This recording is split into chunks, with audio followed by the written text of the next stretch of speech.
Aujourd'hui, on plonge dans l'esprit d'un condamné à mort au XIXe siècle, en France, à travers les mots si puissants de Victor Hugo. C'est un voyage psychologique vraiment intense qui nous attend, au cœur même de l'attente de la fin. Et ça commence fort. Pas de préambule, pas de mise en contexte, on est tout de suite dans le choc. Ces mains de fer, ce n'est pas seulement physique, c'est le symbole de l'emprise totale, déshumanisante, de tout un système qui vient de s'abattre sur un homme. Et cette emprise, c'est vraiment le début d'un processus. Le système ne veut pas seulement punir, il va transformer méthodiquement un être humain en un simple objet. Un objet qui est destiné à l'échafaud. Regardez un peu ses précautions. Pas de couteau, pas de fourchette, les bras attachés. On lui dit qu'on répond de sa vie. L'ironie est absolument terrible. Toutes ces mesures, ce n'est pas pour son bien-être, c'est pour s'assurer de le conserver. Il doit être livré sain et sauf à sa propre mort. Et c'est là que la torture psychologique prend une forme complètement inattendue. On s'attendrait à de la violence, de la brutalité, mais non. Hugo nous montre quelque chose de bien pire, l'horreur de la gentillesse. Tout est dans cette phrase. Les égards d'un guichetier sentent l'échafaud. La politesse, les petites attentions, ce n'est pas du tout un signe d'humanité ici. Au contraire, chaque geste de douceur est un rappel constant, insupportable de son statut. Il est celui qui va mourir. C'est une gentillesse qui pue la mort.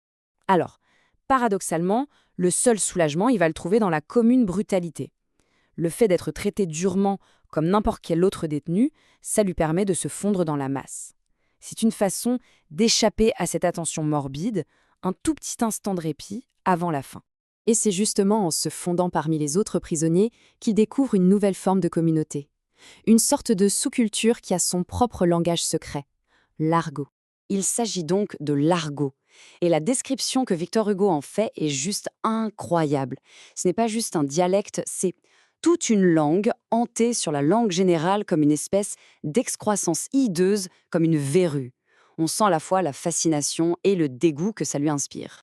On a presque l'impression de pouvoir toucher cette langue. Elle a une texture. Elle est crue. Elle est sordide. Elle fait l'effet d'une liasse de haillons que l'on secouerait devant vous. C'est vraiment une langue qui porte en elle toute la misère de ceux qui la parlent. Mais attention, cet argot, c'est bien plus qu'un jargon. C'est un outil pour nommer ce qu'on n'ose pas nommer. La vie, la mort, l'exécution. C'est un vocabulaire d'une poésie aussi sombre que brutale. Alors, regardons quelques exemples. La mort, ça devient la cône. Le bourreau, le tôle.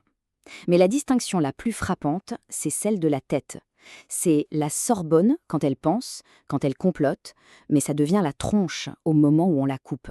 C'est une séparation nette, brutale, entre l'esprit et le corps, qui n'est plus qu'un objet. Et celui-là, il est incroyable. Il illustre parfaitement la créativité macabre de ce langage. Épouser la veuve pour dire être pendu. L'idée, c'est que la corde du gibet devient veuve à chaque fois qu'un homme y passe. C'est une métaphore puissante, presque cyclique. C'est une façon de s'approprier son destin, même s'il est terrible. Et au milieu de ce langage de la mort, de toute cette noirceur, une lueur d'humanité apparaît.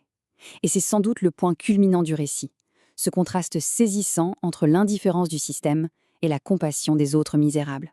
Le contraste est total, vraiment. D'un côté, les geôliers qui causent et rient de lui comme d'une chose. Pour eux, il n'est déjà plus un homme. Et de l'autre, les autres prisonniers. Ce sont les seuls qui le plaignent.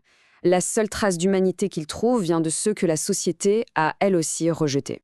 Et ça nous laisse avec une question assez troublante finalement. Lorsque la société décide de transformer un homme en objet, qui reste-t-il pour reconnaître son humanité? La réponse d'Hugo, elle semble claire. Parfois, cette humanité, on ne la trouve plus que chez les autres exclus.